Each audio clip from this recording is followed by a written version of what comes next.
Go for the ride, and hey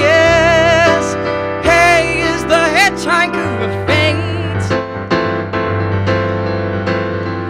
He's anxious, yet patient, so he's able to wait. Hello, everybody, and welcome to another edition of Coffee Talk on Port Jeff Pulse. I have to tell you, I am overjoyed. There's no words that describe, even though I cannot be next to this next guest in his studio while he works his magic. We're doing the second best thing. We are all becoming Zoomaholics now. I know for a fact people know what I'm talking about. My guest today is Cole Fortier of Port Jefferson. We're all about this beautiful thing, this physically beautiful thing called a EPCD. And I want to first start off by welcoming Cole and saying congratulations, Cole, for your endeavors and publishing this CD. How are you today? I'm doing good. I'm doing as good as I could be right now. It's a strange time, but it's been really interesting. Never thought I'd be promoting this album in this digital way, but it's exciting, and there's still a lot of buzz on the album, and I'm working on a lot of other projects right now too to kind of pass the time, and that's what's going on. Yeah, I'm doing pretty good. You know, I think we'll remember this time for the release of your EP, and you certainly will. And those that listen to this, believe me, you will. I can always judge great music by only listening to a song twice and then going to bed. I can't get it out of my head. So we're going to get to all that. But I do want to just go to, we'd be remiss if we didn't talk about COVID-19 and its effects.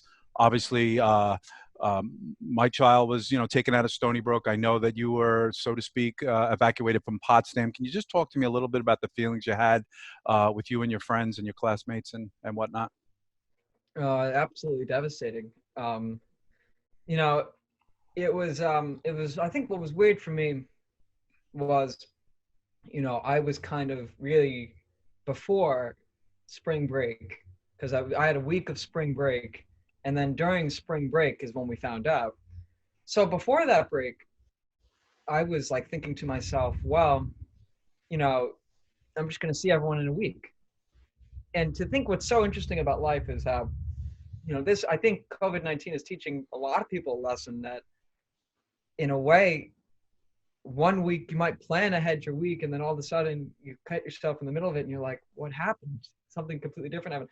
And that's what happened, because I left Potsdam with the notion of, I love it up there. I love the Crane School of Music. I love all those people, but I was like, I need a break. I went to the Florida Keys. It was absolutely wonderful.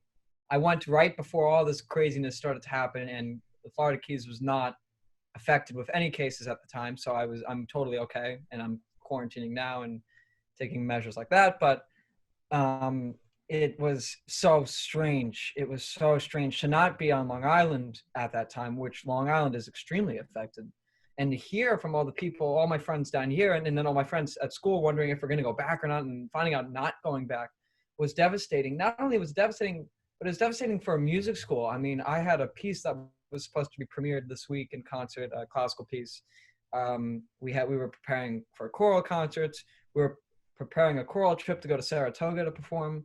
It was a huge loss. It was a huge loss, but it's, I have a good buddy of mine who I was talking to, and he said, well, what I hope is that by the time the summer comes and our lives kind of come hopefully back to normal in that time, the idea is that we'll be a lot more celebratory of each other and of our person's company and of the events that we're in. And hopefully people will see the inherent value of that now that we're forced to be online. So I think that's where I'm standing right now. Yeah.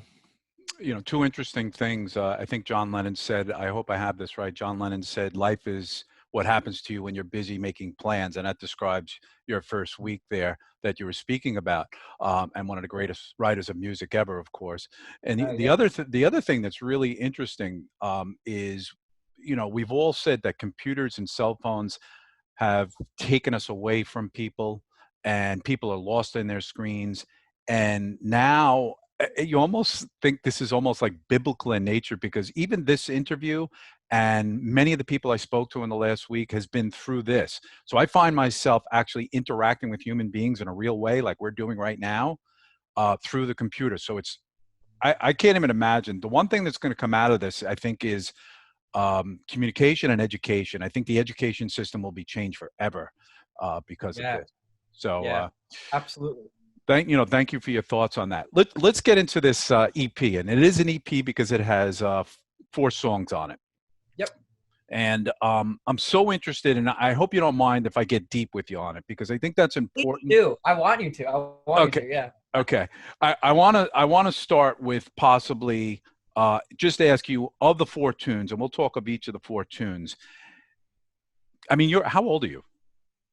I am 18, turning 19 in July. Right. So you ask yourself, like, how long have these songs and/or these ideas been written? Has it been a year, 6 months, or some maybe 3 years? It can't be more than 6 years, right? Because you're 18. Maybe it is. So the songs are actually older, but by older, it doesn't sound much older to most people, but to me, it's older. I'll explain. So all the songs are about a year to a year and a half, 2 years old. And to me, that's really old because I write at a very quick rate. So, in fact, this EP was supposed to initially be a full-length album. But what happened in my life was it was around when we were starting to really, the recording started to be conceived and everything. It was junior year going into senior year of high school. And I was very busy with college applications and plays. And I was just, it was just so hard to be able to kind of fully realize a full-length album. I've always had enough songs. I still have enough songs. But those were the 4 that we just really thought we could conceive well for the band, and that's about the time frame of those songs. Yeah. Okay. So that's really, really interesting. So I will say this. I want to say this to people that are listening, that I can't compliment you enough on this one point, that the writing of the songs, the feeling of the songs go beyond, at that time you was 17, maybe 16. So the whole thing that people, when they listen to this, they're not going to believe that this emanation, this creation is coming from a 16, 17-year-old. So I want to just say that first. Well, thank you very much. As a whole. So let's get into some deep details. We look at the cover, and Sure. it looks like maybe well, you describe it to me. Is it a photograph? And if so, where? So the cover is a photograph, and I actually don't know where it is. I'll explain what actually happened with the cover art direction. You see, it's interesting because obviously I wanted the cover to reflect the title track, and not only just the physical cafe, but the nature, the aesthetics, the grandeur, and the beauty beholden within that track, in which the grandeur I try to encapsulate with this release. And so I always had this vision writing the song Cafe Nostalgia and wanting that vision to be this grand, beautiful cafe at a night in a night situation. Now, this was such a specific image in my mind that there was no images pre-existing that I knew of, and I didn't have the time or the money to commission someone to paint something or do anything. So, because I was so focused at a certain point of like just trying to get this out that I wasn't even thinking as much on the artwork. But when we contacted him at the final point of the release, we kind of wanted to do something really quick. And so at first, I initially actually gave him a very famous painting for the cover. I had the idea of having Vincent van Gogh's Cafe at Night be the cover, because that was the closest existing painting to what I was seeing in my mind. But then he said, you can't do that. You're going to get sued. It's going to be a nightmare. Don't even try to do that. And he was right. And he was like, well, let me come up with something. And he just hit the nail on the head with finding that picture. Yeah. And when we found the picture, the lighting was actually a lot brighter, but he dimmed the lighting down, kind of create the scene we were looking for. And I was totally enthralled with it. And I was like, this is it. Yeah. Yeah, so, this is it. The writing on the signs being backwards, was it that way to begin with? Or you may not even know that, but you know what's funny? It'll probably be forward in the camera now, but on the actual CD cover, they're backwards. The writing is backwards. Yeah, I can't see it in the camera currently, or like I can't make out the words in the camera currently. Right. Yeah. But I actually don't. I did notice there was words. I'm not sure if they were backwards. That's how much I have not paid attention to. No problem. Yeah. Like I said, we're going to get into some detail here. And the other thing we really need to mention, a friend of mine, your dad, love Andrew to death, and you dedicated this EP to him. And maybe you could say a few words about why. And I think that's pretty obvious, but let me hear that from you. Well, yeah, absolutely. I mean, it felt like it was a total given have to dedicate this to such a wonderful man that he is for all of our lives, not just my own life. But my dad was essentially the kind of the executive producer and the force behind this EP. I mean, my dad is someone who is crucial to the creation of this EP, not only for the mere idea that a lot of the band members on this EP have worked with my dad and graciously agreed to come on board for this project. My producer on the EP, Kevin Bentz, works with my dad as a producer. Not only do we have and the materials and the resources, and my dad also supervising a few vocal overdub recordings we did in our home studio here, but he also, the time and the energy he put into really kind of picking up and keeping the momentum of this project going when I couldn't always be there for the momentum. You know, obviously I wrote and I arranged and I worked my share, of course, but at the same time, there was, because of my life and where I was going during the creation of this project, there was a lot of moments that took me slightly away from it just because of where life was going at college applications. But even in all of those times, my dad was always there to keep the momentum of the project, always making sure we're getting this overdub done, we're sending this mix to our producer, and also just graciously agreeing, I'm going to drive you to this session, and you know, supervising the guys and making sure everyone was taking care of everyone. Right. So he's persevering for the both of you to get to the means, which is the this feels so good. I know it does. You know, people look, today you can put music out instantly, you know that, but this is well beyond that. Not only because it's a physical piece, but because it was recorded in a studio. And I want to talk to you about that. I noticed Oceanside and New York City. Was it recorded in two places? So yeah, so the process of the recording was we did rhythm section recordings first with the musicians. So what that means is we went to Oceanside, to a studio in Oceanside, and we recorded piano, some vocals with drums and bass, no guitar. And that was the basis and the foundation for all 4 tracks. We would do some vocal overdubs at my studio here, but most of the voice was recorded live with the band. What we did in the city was the orchestral overdubs you hear throughout the album, which is done through MIDI keyboards, and also a lot of guitar overdubs were done by Kevin Bentz, the producer, playing guitar. So that was also done in the city like that. Okay. And would you say the final mixes happened where? In the city. In the city. Okay. Yeah. Phenomenal.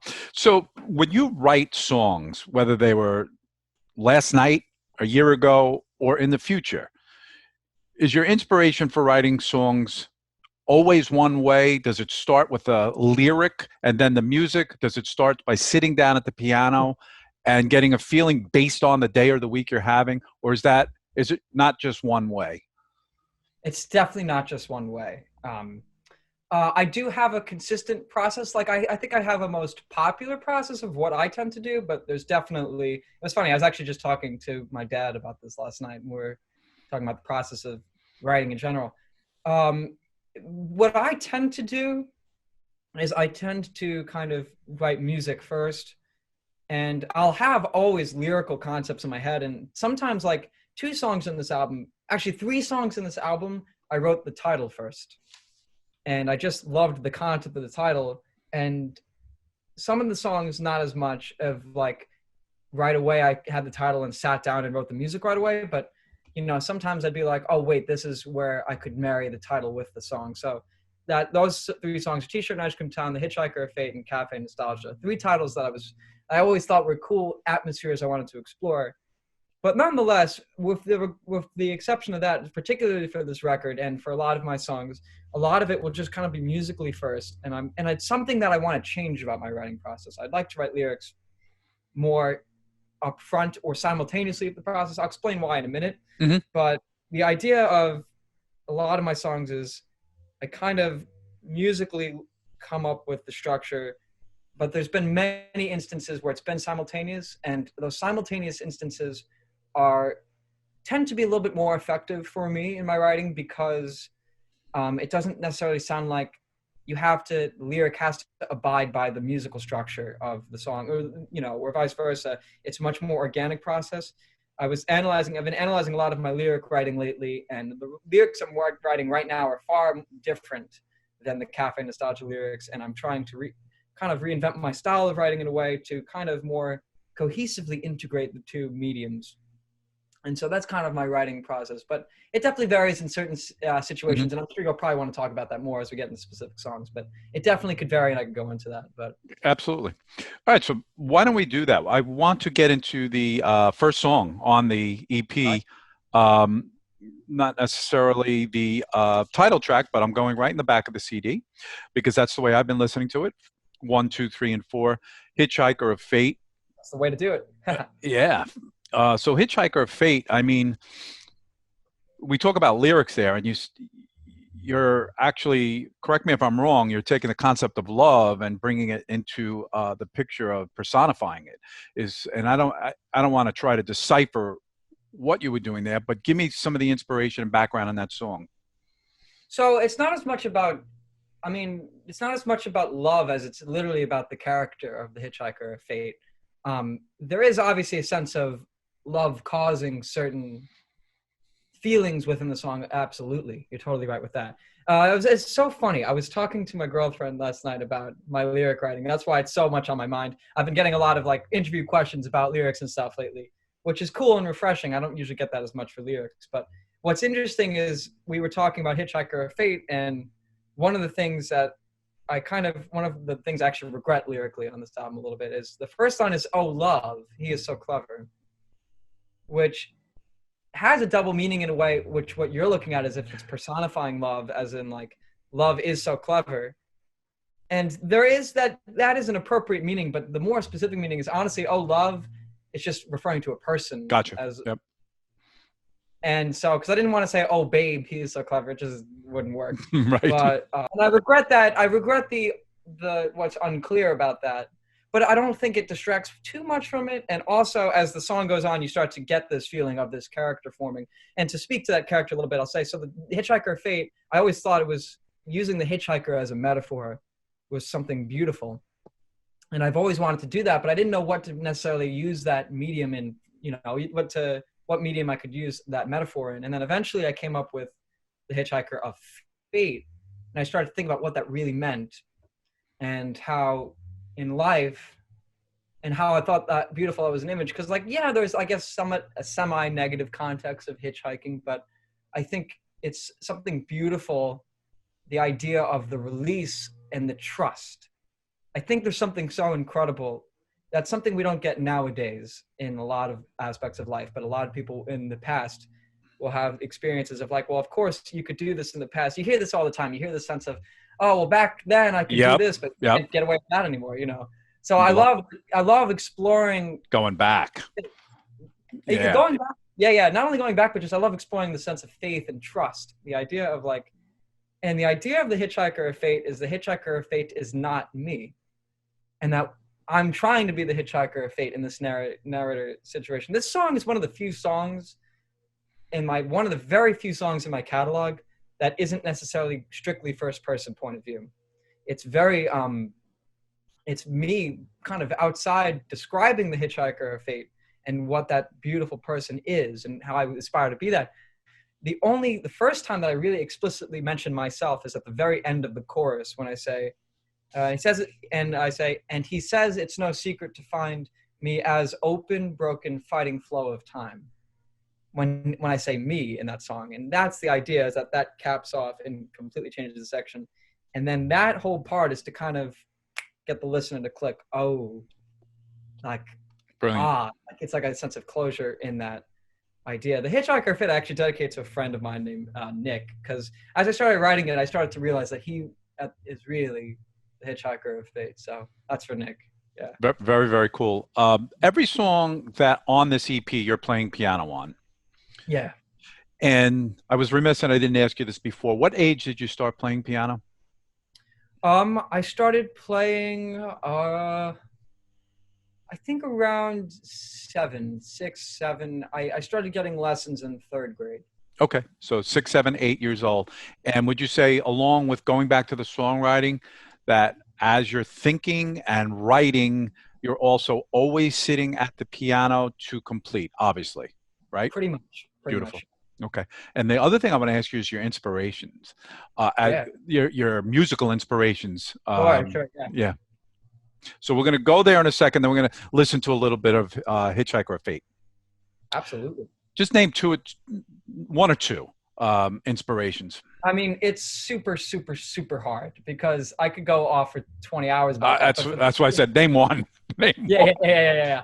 So, and it's also what's hard for me is because a lot of the inspirations that I'll have are not really widely popular, and they deeply inspire my music. Like my favorite band is a band called Prefab Sprout. Yep. If you know that band, if someone knows that band listening to this, please call me. I'd love to talk to you because they're one of my favorite bands ever. But they definitely are an inspiration to me. But honestly, I guess from a writer's standpoint, I guess the first thing that comes to mind, especially for this EP, is the writing of Burt Bacharach, for sure. I can't believe you said that because I should have went the other way around. Because this is crazy. I should have said that first because I never like to actually peg somebody, you know, to say, hey, Cole, you remind me of, even though I do, and I have to say this here, Stevie Wonder, a little, you know, and these great artists. I never want to say that. And I don't know how that sounds to you because you're you and you definitely make your own statement on this EP. But yeah.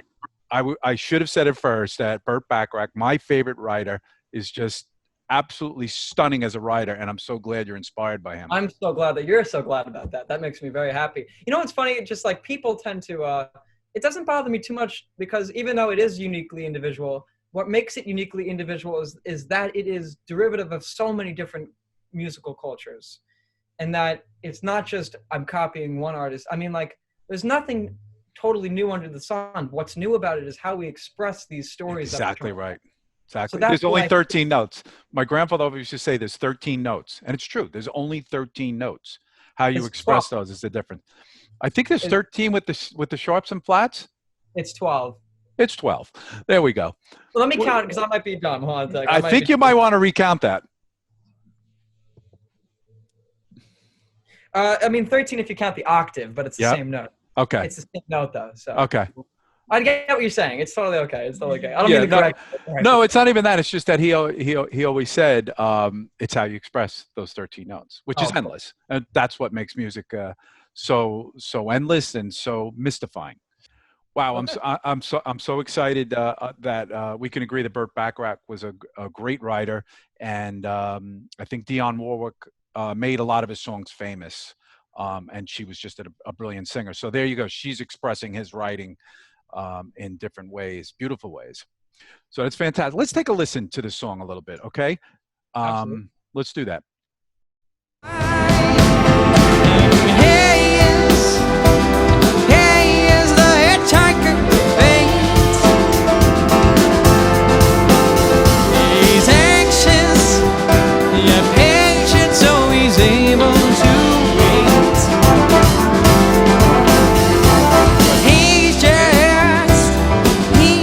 So catchy. I just want to keep listening to this EP. I want to say that. And my goal in this is just to get everybody to listen to your music because they'd be missing out on a lot in life if they didn't. I really mean that. Thank you so much. I want to talk to you about the instrumentation because you mentioned, I understand the word MIDI. I know that electronically it's grabbing sounds that are played on the keyboard. You orchestrated this, right? That's correct, yes. Just talk to us a little bit about that, specifically in this song. Yeah, sure.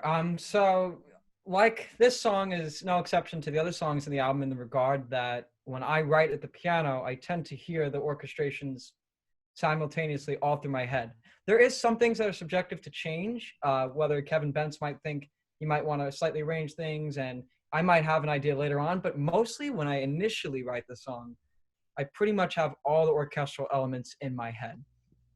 So I know that you mentioned to me briefly, you were talking about the horns a little bit in that song. That was one of the musical ideas I kind of had right off the bat with do-do-do, ba-ba-bum. You know, I had that right off the bat orchestrally. And obviously I don't have the means to an actual orchestra. So you mentioned MIDI as well. So the process of like on this song and the other songs in the album is we worked with Kevin Bentz, who's an amazing producer, and he has great selection in the MIDI library, meaning all these instruments we could have at our disposal on a keyboard and be able to mix them and manipulate them to be able to sound as authentic as possible and as wonderfully incorporated to try to sound as realistic as possible, standing up to the very live nature of the rhythm section recordings. That's one of the biggest struggles, you know, and he does an amazing job, I think, trying to balance that out. So yeah, Hitchhiker Fate, I mean, specifically, I mean, it definitely showcases my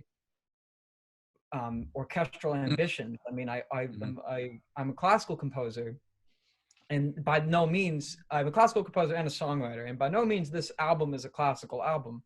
But at the same time, there is that shared idea of that instrumentation that I so often love to employ, and I love giving that sound. I mean, we were talking a little bit about influences before. I mean, my producer kind of started to, you know, lean to the stylistic implications on some of the instrumentation, especially on the song Cafe Nostalgia, which we'll talk about later.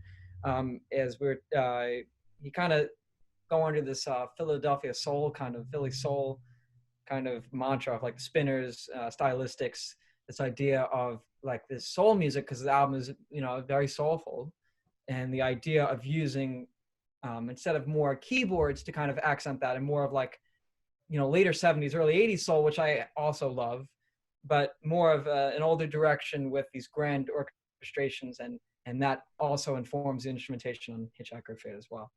I get it. So the idea is to create a texture that is wholly you and your style, meaning your team, because you are working with a team, I'm hearing, which is awesome, producer and whatnot. At the same time, giving it, by the way, did you record to tape or digitally? Digitally. Probably digitally. But I will tell you, it sounds like 2-inch tape, because back in the day, that's the sound, you know, we're all looking for, right? Deep and spacious, and that's a challenge today. And I think people need to recognize that you've achieved that once you put layers on, if you don't do that right, it could sound not only just muddy, but it could sound crowded. You've got space here. So kudos to your producers, really fantastic. Thank you very much. Kudos to him indeed. Yes. Yeah. Absolutely. Absolutely. All right, let's go to the next song. We have 4 songs here, and I think it's so cool to just get your perspective on this, looking back now, because you were, as you said, you're going to school and you're getting this done with the help of your team and your dad. Number 2 song is "Do You Remember Me?" Yeah. You know, I'm going to tell you, and you can go to this part of the song because this is, oh my God. You have this part at 140, and I want you to go to 140 if you can do that. You can. And again, I'm not here to compare you, but this is a monumental comparison of one of the greatest writers, Stevie Wonder, is what this reminds me of, where Stevie hits a note that you don't expect, but yet it works so wonderfully and it makes so much sense. But not many people could do it. Only Stevie could do it, and that's what you've done here. And then, of course, and I don't know if you have a word for this, but you na na na na na, right? So you're scatting with the music, and you're creating this instrument with your voice. Play that at 140. Absolutely.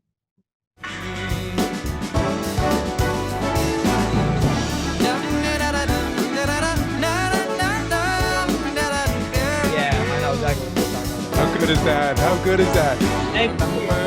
So, oh my God, it just makes me smile. So, you know, I know that you can improvise this, but that's noted out, right? You know exactly what you want there. And it starts out improvisational, right? And then you make it what it is. That's a form of orchestration you've done with your voice, and it's wonderful. Thank you very much. Well, it's interesting you bring that up. Do You Remember Me is another exception to a lot of the rest of my catalog for another reason pertaining to the words. I usually have a thing against na-na-nas and choruses and stuff, just because, like, how are you advancing the story? But I already kind of advanced the story enough, and I wanted the focus of the song to be kind of more poignant and less of a scope of like we have to move so tremendously lyrically at such a quick rate. So by the time I got to this chorus section, and I loved, you know, I didn't have words at first, so I literally was singing da-da-das, na-na-nas, and I was just like, well, this sounds so percussive. It's the way the consonant sounds. It's word painting. And I let myself slide and say, all right, I'll use a na-na-na because I think it just has the right orchestral flavor to it. It does. It does. It works so well. Thank you. And sometimes God just gives you these things that pop out. It's awesome. one of Really my favorite awesome. songs, A- actually. Anything else you want to say about that song? How it came down, or It's probably my favorite on the EP. It's probably my okay, favorite compositionally. As I mean, all the songs I think are really well do in a very amazing and effective way. All the songs kind of encapsulate something differently, and for compositional purposes, that's "Do You Remember Me." It's the most complex structure on the EP. It's the shortest song on the EP, which I love. I always kick myself for my songs being a little too long, and okay, it's just and it's just really got a very complex flow, and it's a song that what I like about it, it's not as accessible, and I love that because a lot of friends I know have been telling me that like, you know, they weren't as big of a fan of it as first, but they're starting to really grow to like it, and good. that's too. It's just from a lyrical standpoint, it's a unique song in the regard that I it was an inspiration. It's something I want to play with more in my writing of point of view. So a lot of people who skim the lyrics might get confused of what it's about, but what really it is it's inspired. The lyrics are actually inspired by another song by an amazing artist, more obscure, named Dean Friedman, incredible singer-songwriter. He wrote a song called "Hey Larry," and the song, the concept of the song is the narrators keep saying, "Hey Larry, can I borrow your car? I've got a date tonight with a movie star." He's talking, "Hey Larry, I'm in love with this girl." And I thought that was so refreshing and cool because there's so many love songs that it's like the lover is talking directly to who they love. And I love the concept of talking about someone, but they're not necessarily in the room when it's happening. They're not necessarily in the zone. So, hello, friend. I'm the guy who's always hopelessly in love. Do you remember me? Like, this is who I am. And then there's another turnaround, like in Hitchhiker Fate, when it goes, and you're the guy who always tells me to stand up for myself, so I remember me. So that's another turnaround, kind of like in Very Hitchhiker cool. Fate. So that's something I'm proud of lyrically too. But yeah, it's just all around a fun song. Very hard to arrange instrumentation, very very dense. And even though I knew a lot of it in my head, it was really hard to execute, and balance it all out because it was such a thick texture. But eventually we did the best we could for that. Yeah, it's beautiful, really Thank beautiful. All right, let's move on to song number 3. And the first thing I want to mention about this song, correct me if I'm wrong, is our mutual friend, uh, David Rotundo, playing trumpet on this. David Is this the Bertuccio. song? This is the Yes? song. David Bertuccion's on trumpet. Yeah.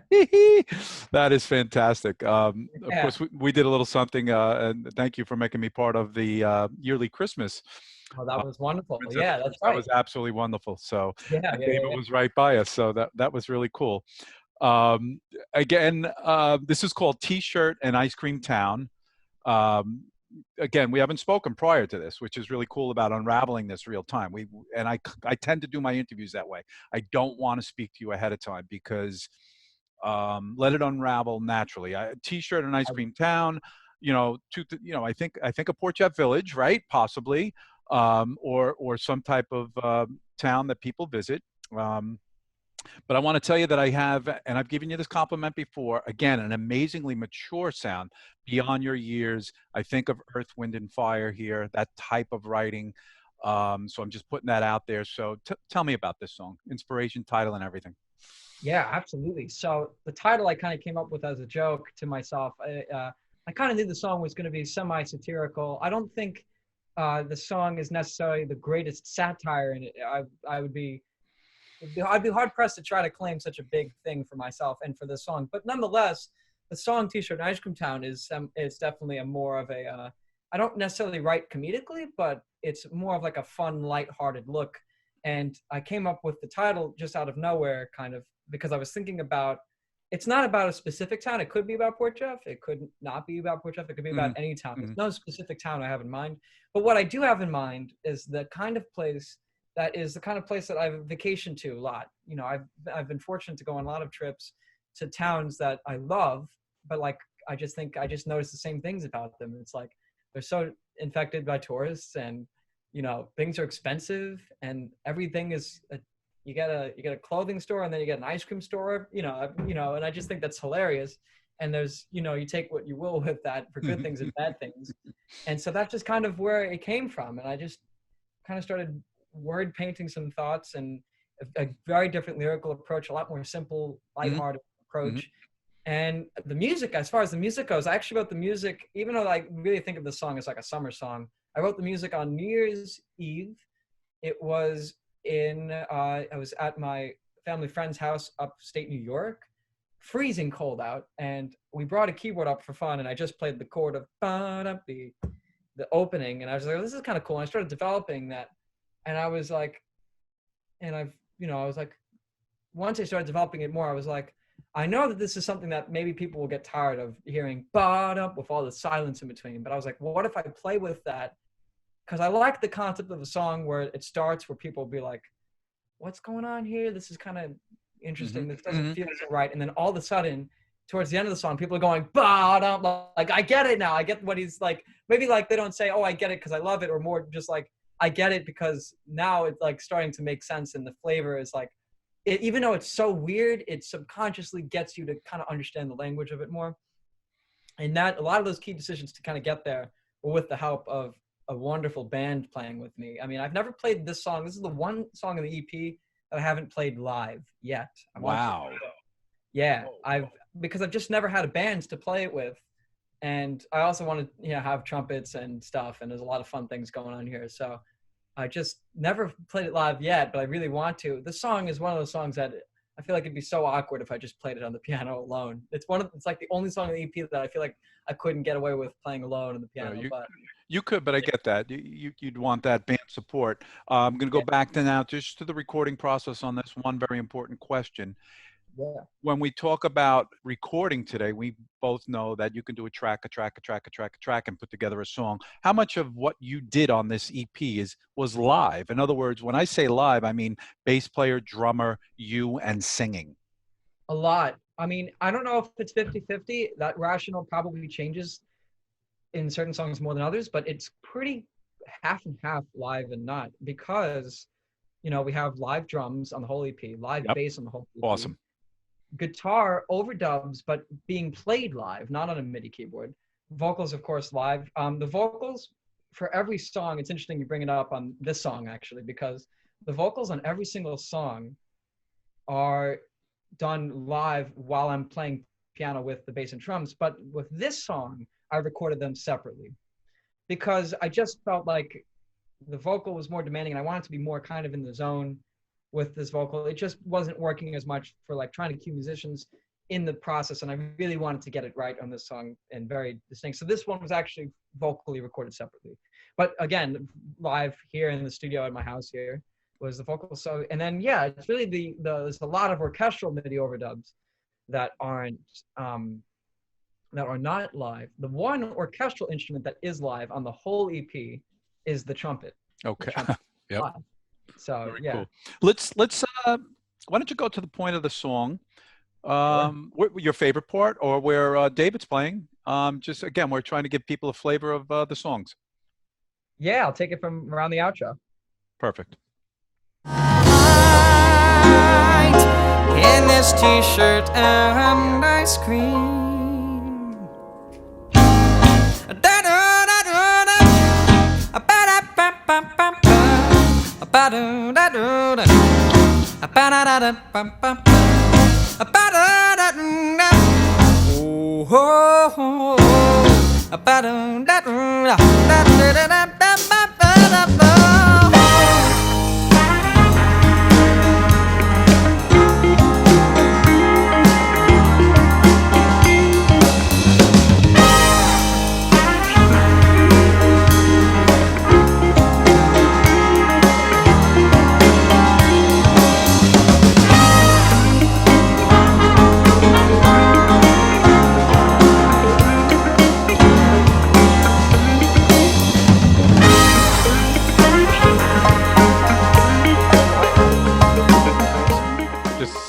I feel great when I listen to this. I love it. Thank you so I much. love it. That means so much to me. Yeah. Yeah, it just that's what you want music to do. It's just great. Wow. It's definitely it's funny how we listen to music today, right? Because I got the CD. We should mention this. I got the CD from your dad, and I kept every CD I ever had. It's a little tempting to, as we collect things in life, to either store them in the attic or, quite honestly, get rid of them because we know we have this music at our fingertips. And the first thing I did was I sucked your CD into Amazon, my Amazon Music library. I'm sorry, I put it on SoundCloud. Which people, if you're a creator, SoundCloud is awesome. I love SoundCloud. When I make podcasts, I put it on SoundCloud. But there's a reason for that, because when I want to listen to your music, I want to listen to your music, and I take out my phone and I listen to your music. But this is really important to me to have this physicality, because not only the work and effort and sweat and tears you put into this, but one day when the cloud is erased, and through some kind of electronic virus, I want to be able to grab this. And that might sound conspiratorial, but there's some truth to that I always have this. Yeah. So a shout out to the physical product on that. All right, let's do this. Let's go to the fourth song, the title track, Cafe Nostalgia. Which, when I think of the word nostalgia, right, the next word that comes out of my mouth is whimsical, right? I felt this song had a whimsical taste to it. It's nostalgic and whimsical, which again felt free. I felt free listening to it. Wonderful. Let's work backwards here. Let's play your favorite part of this, and we'll talk about it. I love how you know it's my favorite part. Yeah. It is totally my favorite part. Let me cue it up for you.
So a lot going on there. Yeah, it's because it's a build-up. Tell me about it. Tell me why that's your favorite part. It's just so simply magical. I mean, so the outro is something that I really heard so intensely in my head. And what I heard in my head was almost closely perfectly realized in the studio product. But what makes it more magical is just the beautiful effort of the musicians, in particular the drummer on that song, Chris Marshak. Well, I mean, is Chris Marshak Matt's brother? Yeah. Related? Oh my God, I know Matt very well. Wow, that's incredible. Yeah. And he is such an artist. Oh my God, I don't know Chris, but I know Matt. This is wonderful. Great drummer. Wow. You can hear it, and Chris is playing on this is fantastic. And what's amazing about this outro is just kind of how we tried a couple things, and drum fills, and a lot of things work and a lot of things weren't, because I knew I wanted the texture to keep building. The piano keeps rumbling, and I knew, and even then when it was just me and him in his studio working it out, that there was going to be these orchestral overdubs that were going to really accent that rumbling. And he played one fill that was, and I was just like, that's so cool. And I was like, you got to do that every single time. You have to do that every single time.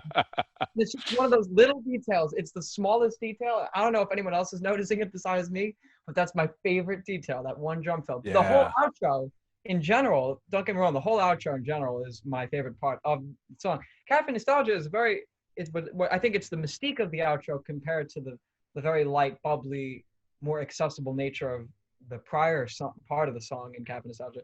I think it's the contrast with that and the mystique of the outro that really kind of makes it a really unique atmosphere. And that's what I love. I just love the outro for its energy. It's just really unique. I agree. It's beautiful, man. And I'm so glad I got that part from your perspective. I can't believe Chris I know Matt well. He's an amazing musician. You might know, has been putting out some amazing videos that match his songs as of late. Let's talk about that. Do you ever get the idea to match your dream in your songs, if you will, with video eventually? Um, yeah, I think about it sometimes. It's not as much of a requirement to me. I would like to. I would really have to have a distinct vision for if it was going to be a music video. That being said, yeah, I think I'm just more intuitive to thinking about live events Excellent. rather than. But I would be open. Yeah, I'd be open.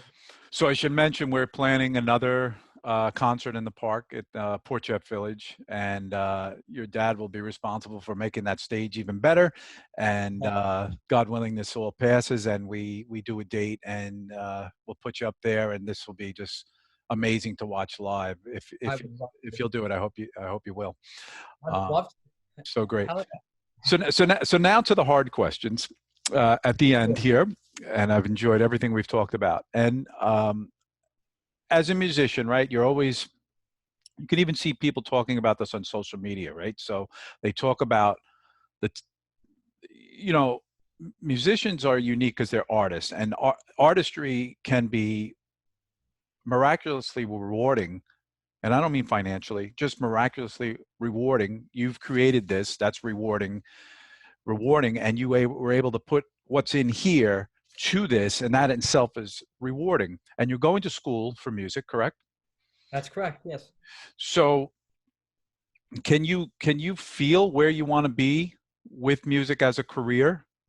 Absolutely. So right Excellent. now I'm currently majoring in music education because what I guess we don't talk about as much, or at least in my life. I mean, people used to see me perform around the village, but I'm also heavily interested in the art of teaching as well, and I would hope to teach choral practices and choir in my future in a public school. I love the idea. I've had amazing music teachers who have inspired me, and I think it's an amazing way for me to be able to communicate, always doing music with children, and I feel such reward from the human experience of that. But at the same time, I will always be performing and writing and doing this no matter what. Mm-hmm. Now, teaching, I really intend to do both. I really want to teach, but I'll also, I'm still going to be performing and writing. And I'm also, as well as being a music education major, I'm a double major. I'm music education and music composition. So I'm also learning to refine my composition skills, especially in the classical field, because I'm also a classical composer as well, and I'm very passionate about that field. And yeah, that's where I see myself. Yeah. Yeah, I think that's amazingly smart. That's a good way to go, because I mean, at this point, you're probably going to have a lot of people saying, do this, do that, and giving you advice. Some welcome, some not, but that's just such, if I may say, a level-headed choice to really enjoy best of both worlds. I never forgot, when I took music theory, I took a lot of music theory in Oneonta State, and my teacher at the time was very accomplished. She was a cello player, and we always, wonder, why didn't she play out? And it was the first time I heard a musician say, and she was really strong about it. She said, no, music is personal to me. I don't want to play out. I don't need to nor want to play out. A lot of people like that world. Yeah. It's interesting. I had never heard that, but I never forgot it either. And maybe it's an extrovert introvert thing, but I now respect it a lot more than when I was like 18 when I heard that. So different flavors for different people, but I totally respect that music can just be personal if it needs to be. Yeah, I respect that. I definitely respect that too. But it's never been a problem for me. But No. I definitely understand those people for sure. Yeah. Yeah, you're hitting on all cylinders, is what I would say. Wow, this has been fantastic. Is there anything else you want to mention about this process, this album? I do want you to tell our audience the best way to enjoy this EP. Absolutely. So yeah, we are streamable on most major platforms, particularly the big ones like Apple Music and Spotify. It's streamable, the whole thing. And we also are selling CDs as well, because we don't want to lose that art form like we were talking about too. And there's inquiries maybe if you could leave like a link to my Instagram account, or like even like a phone number, you could be able to contact me and be able to and be able to buy CDs. I always advertise on my Instagram, and when we start doing live shows, those are definitely going to be the best places to get CDs, and we'll be selling CDs, of course, at those. And I'm gonna, hopefully down at the summer, and I'd love to do that. Yeah. So that's it's definitely the best ways to enjoy this EP that I'm so humbled and blessed, and I feel very grateful to be able to share with the world right now. It's wonderful. I'll speak for everybody that's seeing this interview and that's about to hear your music. We feel blessed to have you. So, it's funny. My interviews are usually lately 10 minutes, top 17 minutes. We've been talking an hour. We've been talking an hour. I could talk to you for 3 hours, and we'll talk again. Thank you for doing this, really. I really appreciate it. So much, Evan. And good luck to all you do, and we'll be in touch. And stay safe. Thank you. I will, yeah. God bless. Thanks, Cole.